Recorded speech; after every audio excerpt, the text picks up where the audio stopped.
sarrafa kayan manoma mu ga yadda za a yi kasance ka a dinga sayan kaya a farashi da manomi bai ci riba ba har ta kai gabar da muke magana neman yadda za a samu musu inda za su sai kayan su wajen kasar nan don su ma manoma su ci riba don waɗanda duk suke alaka da manoma sun fi manoma cin riba harkar tsarin noma a wannan harka da ake yi. So wannan shine a takaice abubuwan da wannan kungiya ta sa gaba ko muke fata Allah ya ba mu iko mu cika wannan al'amura da muka sa gaba.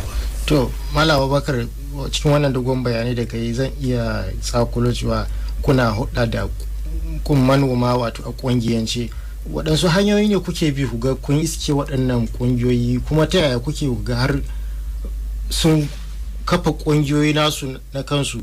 Kuna da ofisoshi ne ko kuwa tafiya kawai kuke haka nan?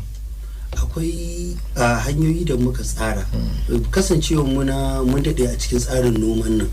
Duk wata hanya da wata kafa da za a sami manoma da ainihin ƙungiyar manoma mun santa a ƙasar nan.